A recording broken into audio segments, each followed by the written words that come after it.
This meeting is being recorded.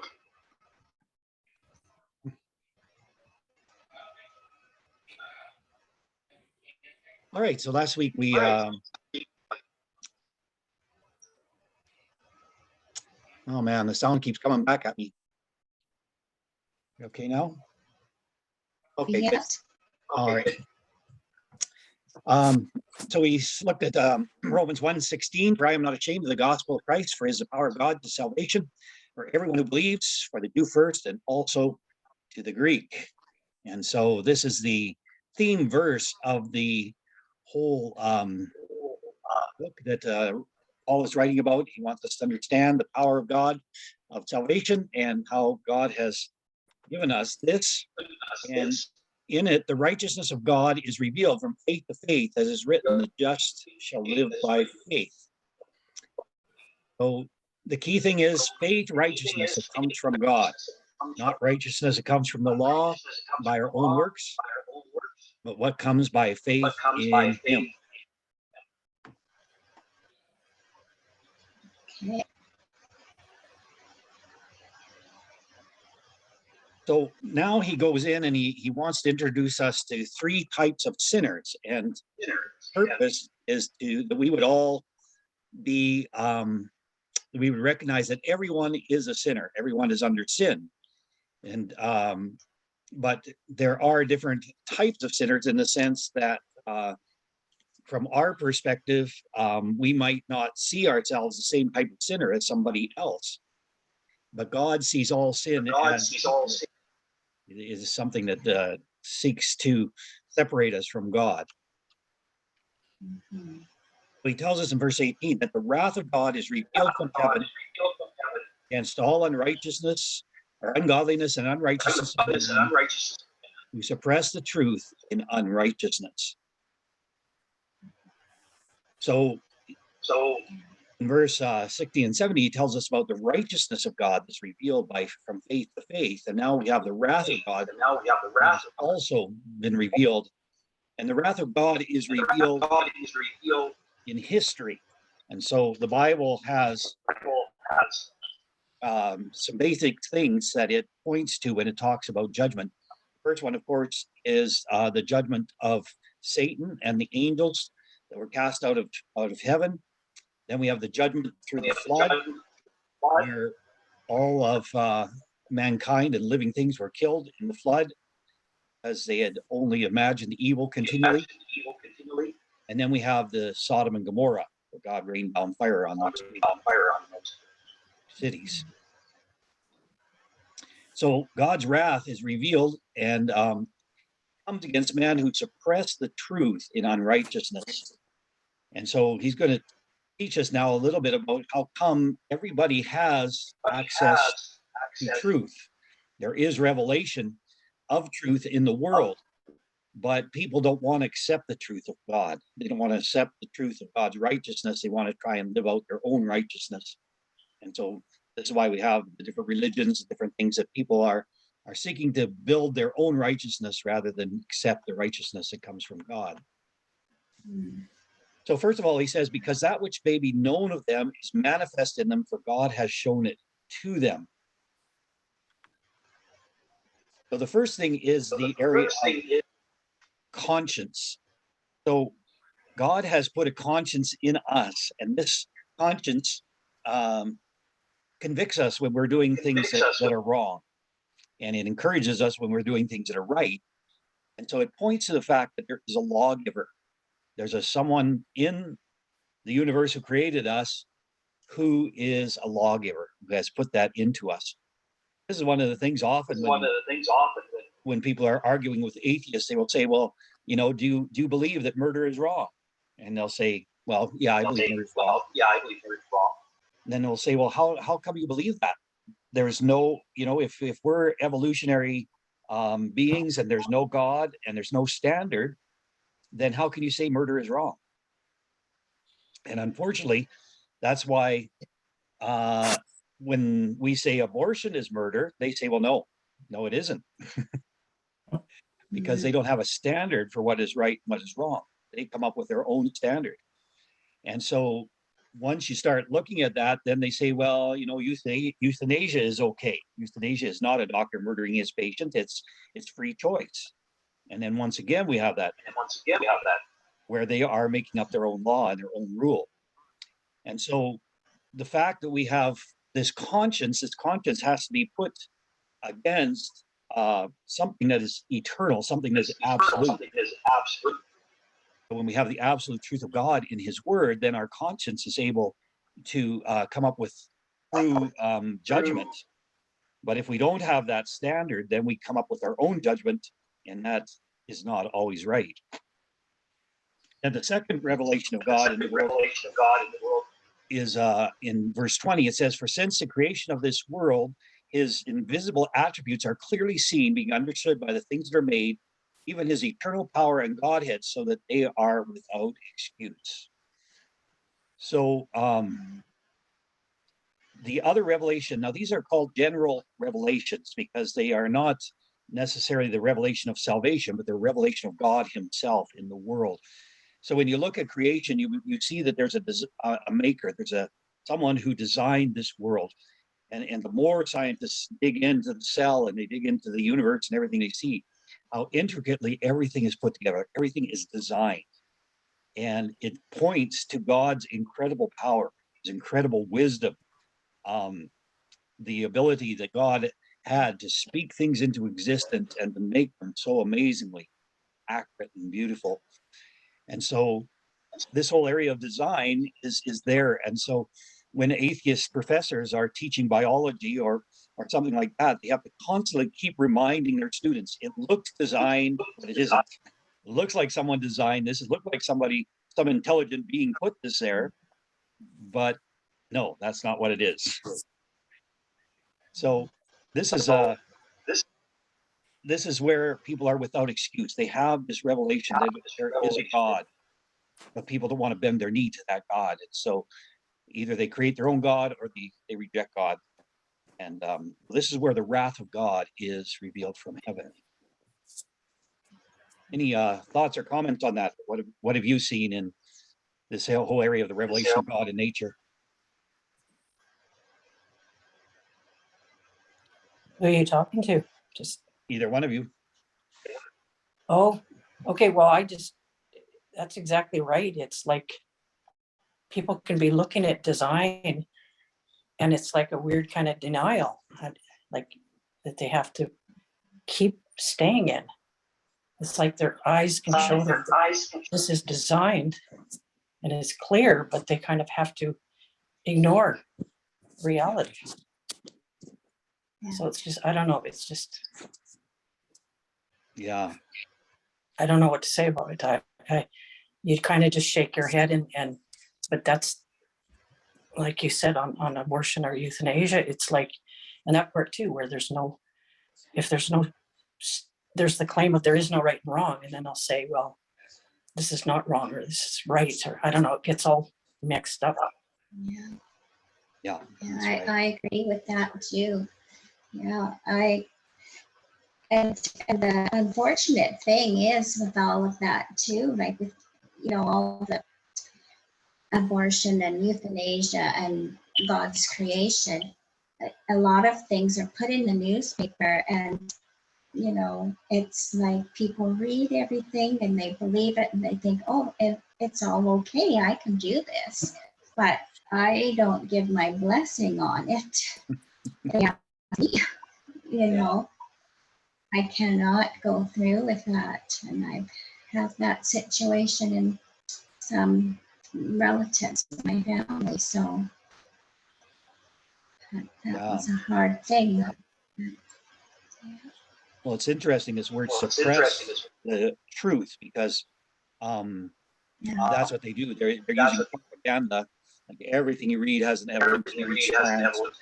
Everything is pushing abortion. Everything is pushing these things. And so they use the world, they use the media and everything to suppress truth, lift up the lie. Yeah. Looks like Amelia is going to join us. I guess he is. I didn't know if he could. Oh, there Hi, he is. Amelia. You're worn out. I'm really sorry. It's okay. Oh, hello. Today for me has been something else. Yes. Hello.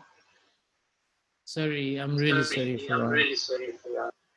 No worries. No, it's good to see you. Busy day tomorrow.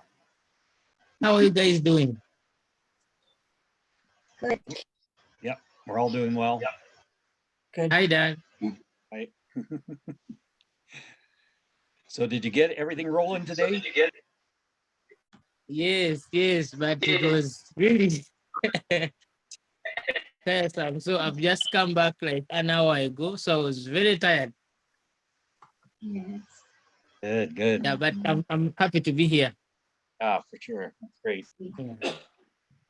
Okay, so we were just looking at verses 18 to 20 here, and how the wrath of God is revealed from heaven against those who suppress the truth and righteousness. And we said that there's two revelations, general revelations. One is in our conscience, and the other one is in nature. And both of these point to the fact that there is a God. There's a lawgiver, and there's a designer of the universe, of the world that we live in. And so this makes people without excuse. And so, people are always asking, well, what about, the people who live in some country where they've never heard the gospel or whatever? How can they be responsible? Well, this is why everyone is without excuse, is because they have these revelations, and they could seek God. They could seek after the God that is revealed there, but they don't. So where that comes in. Okay. Okay, so because although they knew God, they did not glorify him as God, nor were thankful, but became futile in their thoughts, and their foolish hearts were darkened.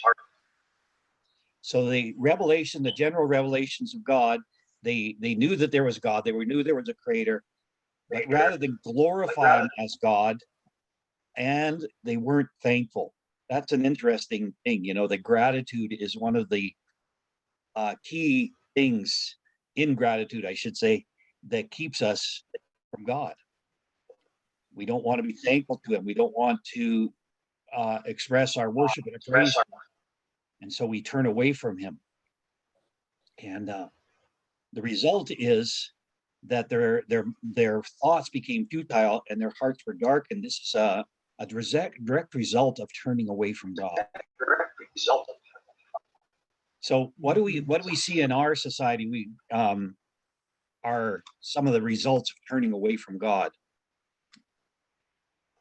What are the results we're seeing? Confusion. Confusion everywhere. Yeah, everywhere. Yeah, and then because God is love, when you turn away from him, then of course you're giving room for hatred. Room for which? Hatred. Hatred, yes. Yes. Yeah, we see so much violence. We see so much conflict in the world. Mhm. And the breaking down of family rules, like as parents, like we were raised fairly strict, and as the new generations come along, there's less I don't like to say punishment, but there's no consequences, I guess is a better word. If your child is doing something inappropriate, it kind of needs to be practiced with consequences at an early age. And I think a lot of parents are just letting their kids do whatever they want. And so by the time they get to their teens, it's just so hard to control them, and they just want to do whatever they want to. So true, isn't it? And if the parent isn't willing to bow their knee to God, how can they bring their child to that place? Yeah. That's so true. On the thankful part, Mhm. I don't know, I'm going to change the subject, but people are not thankful at all. Mhm. Yeah. It's like no matter what is done how many blessings, it's almost like, no, I want more. And there's always the comparison. If somebody gets a raise or gets blessed, then they say, but it's not as much as so-and-so. I was talking to Abraham. You knows Abraham. I think Linda maybe knows Abraham, but he was telling me that he was in a bad mood, and so he went to work, and they had given him a new truck. So he drove this new truck, and when he came back to the yard, they said, "Well, how do you like your new truck?" He says, "I wish I had another model." He says. Other guys were saying, you're driving a new truck. And all you can do is complain and wish you had a different model. And he was telling me this thing. He told me how God had to really convict him and make him thankful for that new truck. So that's a good example of how we all slip into that, don't we? We complain about things. We have to be convicted. Yes. Yeah. I think that's true, and I think one of the things that push us into such a position is to value so much the things that we don't have, and then don't give value to the things that we have already. Right. Yes. Mhm. It's so true. Literally, before you get something, you'll be like, if I get that, good, thank you, I'll be done. And then when you get it, you see something else, Yes. Yeah. So it's the same thing, but this time around, when I think it's more of when you are away from God, you become this deep hole that don't get filled up. You keep wanting more and more things that you don't even need, Yes. That is so true. Yeah. All right. So this is the beginning of mankind turning away from God. They didn't glorify him as God. They refused to see him as the creator, the designer, and then they were thankful. So they became futile in their thoughts. Their foolish hearts were darkened. Professing themselves to be wise, they became fools. And so mankind has sought its own wisdom. And so we see this in First Corinthians chapter 1 and 2. We see this in James, where the wisdom of this world is being pursued by the world, and yet it's foolishness as far as God is concerned. The wisdom of this world will never lead to salvation. It will never lead to what's important. And so people are pursuing wisdom. They're going to universities, they're going to schools where God has been kicked out, and there's no way they can become wise. There's nothing there for them to learn that will help them. Well, then the next step down is idolatry.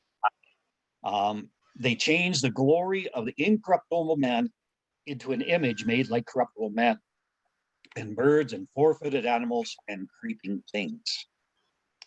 So instead of glorifying God, instead of accepting a God that is so great, so powerful, we could never make an image of him, but that we can just worship him for what he is, what he's done, mankind wants to bring him down into something small, something that they can handle, something they can control. So this is what mankind does. This is the next great sin that turns people away from God, is they make another God. They make another image. They make something else in replace of God. So what are some of the things that we use to replace God?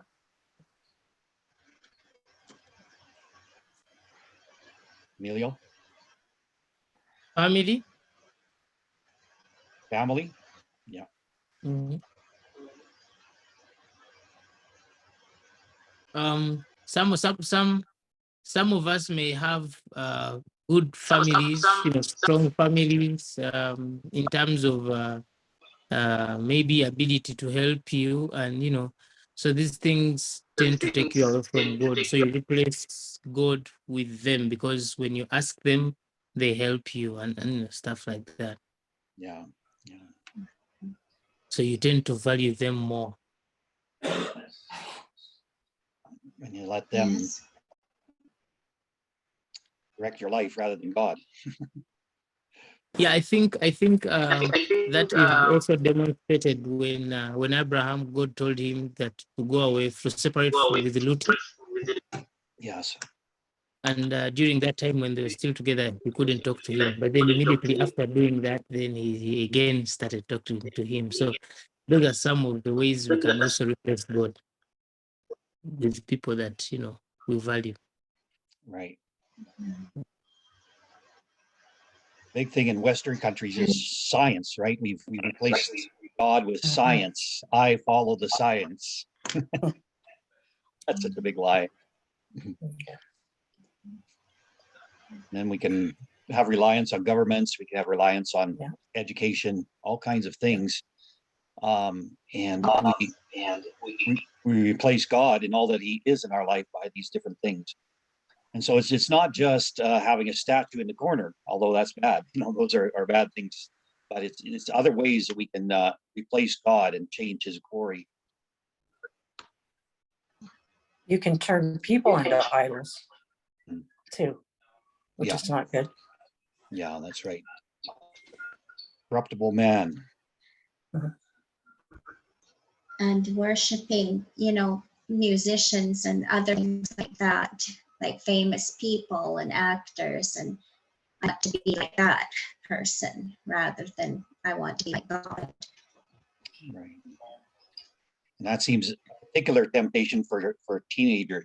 They get swept up in the culture of these things and definitely keep them from having their mind on God and on truth, right? Yeah, sure. Oh, I think the most important one is men of God or pastors. We tend to replace God with people that God has brought in our lives. Yeah, that's right. Yeah, we can exalt any human being, but that even happens in the church, like you say.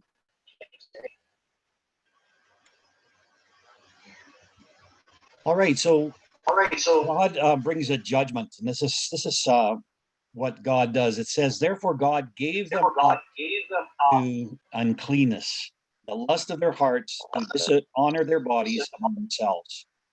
You just think of this little phrase, God gave them up. That is one of the most scary phrases in the Bible. When you think of it, God just gave them over to their sin, gave them over to their uncleanness, gave them over to their idolatry, and just let them, reap the consequences of their sin. And boy, do we see that today in our culture, don't we? It's like God has just given them to just pursue all this crazy things that they're pursuing and all the weird things, and it just gets weirder and weirder and weirder. Yes. But the sad thing is they actually think they're free, like they're happy, at least to start out anyway. Yeah, that's for sure.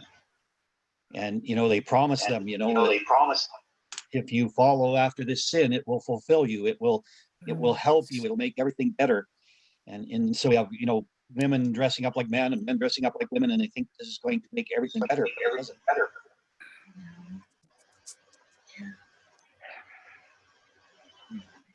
Just noticing yesterday, or noting that, the sexual sin that's becoming rampant here in North America, that it's gone way beyond. Like there's a real demonic spirit in it, it just entraps people and takes over their minds and their hearts and their spirits in such a powerful way.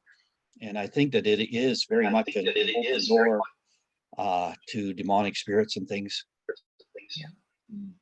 Yeah. All right, so they exchanged the truth of God for a lie, and worshipped and served the creature rather than the Creator, who is blessed forever.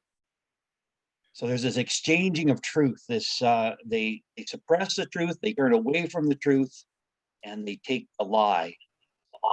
And this is a very, very sad thing that happens. And in fact, in Isaiah, it talks about the refuge of lies, how they make lies their refuge, and they hide under these things, and they think the lies are going to protect them when judgment comes or when everything comes. And then that's why the lie is, it's so sad, you know. Mhm. We see people who are walking in deception and you say, well, there they go. But the sad thing is that lie is going to destroy them. That lie is not Yeah. going to help them ultimately.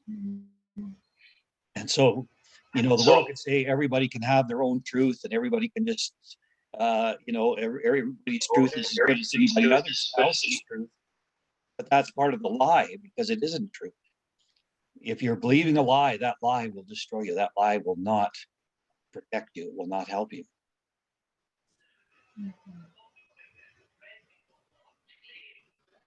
Can you think of any examples where people have believed a lie and it has been destructive in them for them?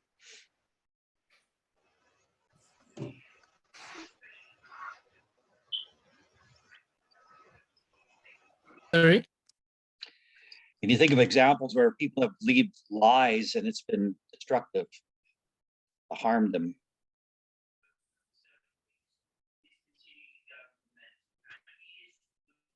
Where people have believed lies on what? And it's been destructive or it's harmed them. I'm not getting that very well. Okay. Like an example would be where people believe that they can just commit immorality. They can you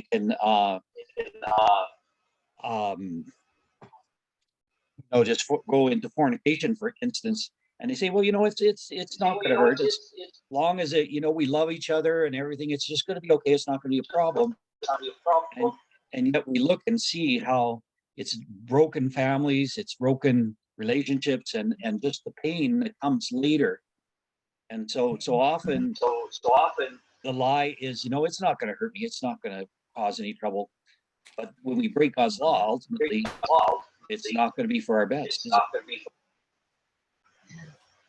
Yeah, Well, I think some of the things that we've misinterpreted and taken in as lies is, you know, when you read in the Bible, David had a couple of women in his life, and still at last God said, you know, I've found a man that has a heart like mine. And some of us, even in our normal life, we keep doing these things and having, you know, you find me married and then having extra women or girls in my life. Then I lie on something like that. If a man that has a heart like God had this and this, then, you know, maybe it is something that is okay, you know. Right? That's a lie that could deceive you, yes. Mm. But you have to read the whole story. Look at the consequences, you know, the consequences of his sin with Bathsheba. He lost his son over that, and all the other Absalom and all the other things that came. So David was a man after God's heart because he knew how to repent and he was willing to repent. But unfortunately, he still reaped all the consequences of his sin. So that's a sad thing. So when we exchange the truth of God for a lie, then those lies can be so destructive. And sadly, so many, I mean, the world is just living under the sway of the evil one, under these lies. And in the end, they're not getting what they should have in their life. Yeah, and I think there's also a sense of desperation when people do those kind of things, whether it's fornication or drugs or alcohol or whatever. They turn to something that will relieve them from all that pain that they're feeling, Yes. because they don't know anyone who loves God or is a believer. So they can get so caught up in that too, and then end up having more pain, like you say, because it can lead to divorce and so many other things. Yeah. Well, back on this, so many of them end up on these sexual sins, like just premarital sex. You end up with single mothers. Oh. I mean, just And that changes all sorts of things. Yeah, it's funny how it works. Like sometimes here, particularly with the girls from the reserve and stuff, is they think, well, if I have a baby, then I'll get more money from welfare, and so they go out, they have a baby, and then they get more money from welfare. Like to them, when they're a teenager, that seems like a lot of money, but 3 or 4 years down the road, they start to realize, hey, I'm living in poverty. I don't have what everybody else has, and ultimately, it does lead them into poverty, doesn't it? Other problems. Yeah. So there's lots of lies Well, out there. it goes down. Oh, go It ahead. goes down the road. If a single mother, people end up getting married because of the baby, and then there's issues on that. It just carries on. So it isn't just at the beginning. It just people get saved, but there's still those issues. Yeah, that's right. Yeah. And then also another lie that in Africa we always fall for as young people is we think we have the power to change other people, because the Bible is very clear. You cannot mix the dark and the light. But what happens is you find young people here getting couples that are Muslims and stuff like that.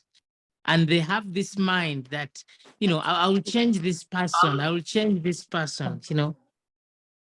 Yeah. Yeah, that happens often, doesn't it? Well, he's got these problems and he's got this and that, but after I marry him, he'll change. It doesn't always work that way. Yeah. Yeah. Well, the ultimate lie, of course, is that we're not going to have to face God at the end. And that's the ultimate lie that people are believing, that they either, when you're dead and there's nothing in the afterlife, or that somehow God will look at the few good deeds that they do and realize they're a nice guy and let them in.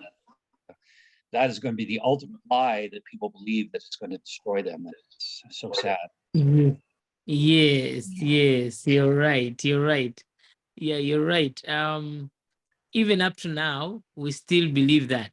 Even when we say otherwise, even when pastors preach otherwise, on the inside of them, they feel their good deeds, the acts that they do, will somehow liberate them, from whatever they will be doing, to go to heaven. That's right. And it has to be the righteousness of Christ. And that's what this book of Romans was written for, to the point that it must be the righteousness that comes from heaven. Okay. For this reason, God gave them up to vile passions, for even their women exchanged the natural use for what is against nature. So again, this is the second time Paul mentions this judgment of God giving them up. Okay. So he gives them up to these vile passions and going against what God originally planned. It's so interesting that God said, a man shall leave his father and mother and be joined to his wife. He said that back before the fall. That was in the Garden of Eden. So God's plan and order was set way back there. And that is the thing that, is being fought against, He didn't say man with man or woman with woman or anything like that. God created the male and female, and God had a plan and order was set there. And we just see that rebellion against that order. As God has given them up to their vile passions, they seek after these things that are just totally against nature and not according to righteousness. It's amazing how many animals in the wild, they mate for life. When they come and they have a mate and they mate for life. And so some of those are examples to us of God's plan in that same way. Yes. Then verse 27, likewise also men, leaving with the natural use of the woman, burned with their lust for one another, and with men, committing what is shameful, and receiving in themselves the penalty of their error, which is due.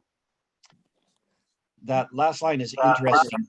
because this is again something that the world wants to deny, the truth that they want to suppress. But the penalty of sin, what they want us to believe is that if everybody would just accept them, if nobody would condemn them, then everything would be all right. Yeah. That what they do would be acceptable.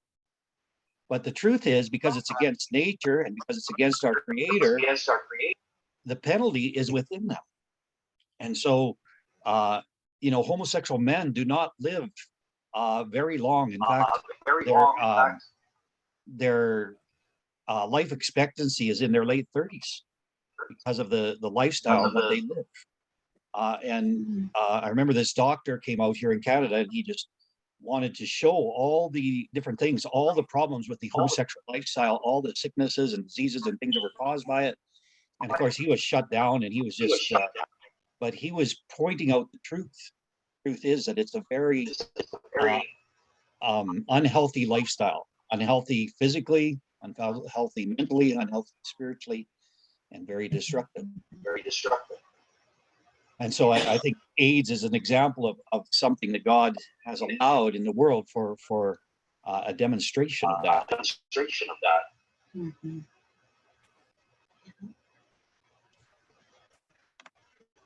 The other thing too is that people will try to feel better about being lesbians or homosexuals by drinking alcohol, and so the whole, the health of the people become, it's just so much more difficult on their bodies, not just AIDS, it can be drugs and alcohol and everything to cope with what they're going through, to be accepted. Yeah. It's not unloving to want people to have a long, healthy life in all aspects. And it gets turned around that Christians are just hateful, and that's not true. Yeah. I was reading another study that somebody did a study on New Age beliefs and involvement in the occult, and one of the things they asked about was they asked if these people were LGBTQI and all this stuff, and they found that there was a high incidence, especially among young people that identified as LGBTQ. They were also involved in Satanism or New Age. So it's interesting how it all comes together and works together. Reject God, you are opening yourself up to so much more. So this is verse 28 is the third time God says, I gave them up. He said, even as they did not retain God in their knowledge, God gave them over to a debased mind to do the things that are not fitting. So the idea of a debased mind, it means a mind that's worthless, or a mind that cannot think valuable thoughts. So I guess it would be very similar to what we see before the flood, where every imagination, their heart is only evil continually. Oh, there's Amelia's wife. Hi. Oh, Hi. hello. Wow. Nice to Praise see the you. Lord. Yeah. Oh, You. Goodbye. See you. Hi. Sorry for that. no, that's wonderful. Mm. Wow. All right. So he gave them over to this mind and to do the things that are not fitting. And so, you think of these philosophers and these people that don't know God, and they're stretching their minds to try and understand all these things, and so they get to the point where they set a chair in the middle of the room and they say, is that chair really there? Is it only there because we think it's there? I think, therefore I am. So if I stop thinking, am I really here? Am I only here because I think I'm here? and they get off on all this craziness, and you read some of this philosophy and you think, man, oh man, it's no wonder so many of these guys end up in the insane asylum, because they're working out of this debased mind, this mind that has no contact with truth. Mhm. Sounds very, very crazy. I think that I think the problem is at the moment, everyone or the world is trying to seek attention for themselves. They Mhm. cannot bear it, God being the attention, Oh yeah. Mm. at the moment. So they try to drive away people from God by creating things that are literally not there. Oh, yeah. Mhm. Right.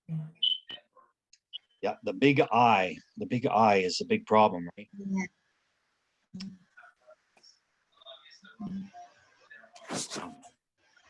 It's again, they suppress the knowledge of God. Here they refuse to retain the knowledge of God. They push God out of their mind.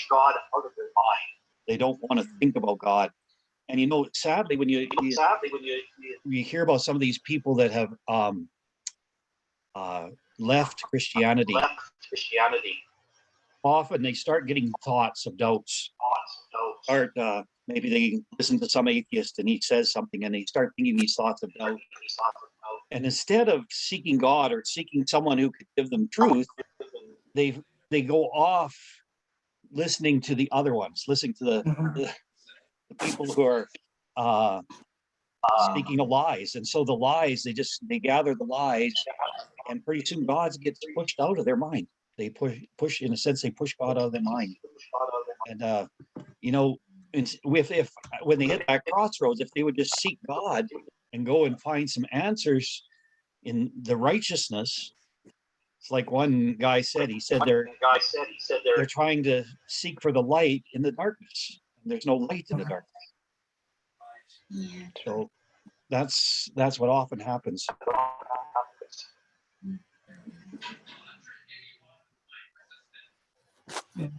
So he goes on, then he says, being filled with all unrighteousness, sexual immorality, wickedness, covetousness, maliciousness, full of envy, murder, strife, deceit, evil-mindedness. They are whisperers, backbiters, haters of God, violent, proud, boasters, inventors of evil things, disobedient to parents, undiscerning, untrustworthy, unloving, unforgiving, unmerciful, who know the righteous judgment of God, that those who practice such things are deserving of death, not only do the same, but also approve of them, practice them. Okay, so this is not an exhaustive list. This is one of there's different lists in the Bible where, Paul lists the works of the flesh in Galatians, and there's other places in Ephesians where he talks about a number of lists of sins and things like that. But basically, Paul is just saying, every evil work comes out of this being given over to a debased mind. Rejecting God means the flood of darkness comes in. And so if it wasn't for the restraint of the Holy Spirit in the world, just think, it's bad enough as it is, the amount of evil. Thank God that there's some restraint still in the world through the Holy Spirit and the church, but how evil and dark man can become, wicked. It's like Jeremiah says, the heart is desperately wicked. Who can know it?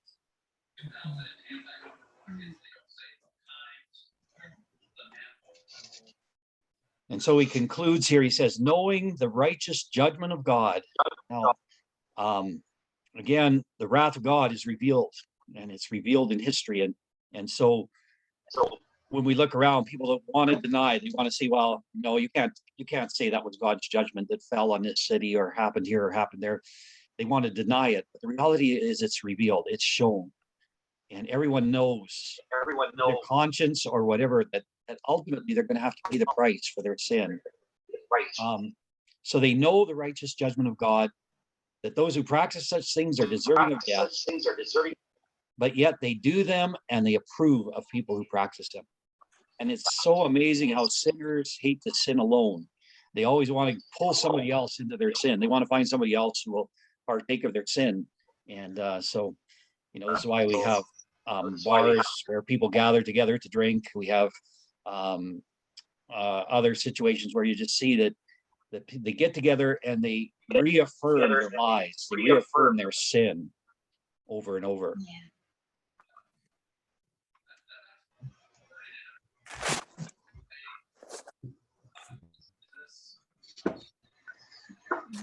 So that's why we really have to guard our children. It's always, they're out there, they're fishing for our children And grandchildren. and grandchildren. Yes. It's even worse. It's absolutely just horrifying. Like school used to be a, semi-safe place. Yeah. And now it's like, it's not. No, we used to, think of teachers as people with character and people that we could trust, but it's not that way anymore. No. So we praise God for Christian schools like Emilio's, Yes. Yes. Yes. Mhm. for sure. Yeah. But one thing I want you to know is the devil is smart, and God knows that. So he fights so much environments like that where children genuinely receive education, both the normal education that they know and then the education for a child to know that God exists. Yes. Recently, there's a clip that I saw and then some pictures on the internet in Africa here. And a teacher was teaching children the homosexuality things, Yeah. practical. So that is the kind of environment we are in. But one thing I'm happy is God gave us a leader in Uganda that is very strict on that from day one. He's always tough and against that. Yes. Yeah. Yeah, it is a battle to uphold righteousness. And I think this chapter really shows us that either we choose God and we follow his righteousness and we seek after him, or we reject him and we go the other direction. And so there's like this tug of war or whatever. There's these choices that everyone has to make. Mhm. All right. So that ends our lesson for today. Thank you.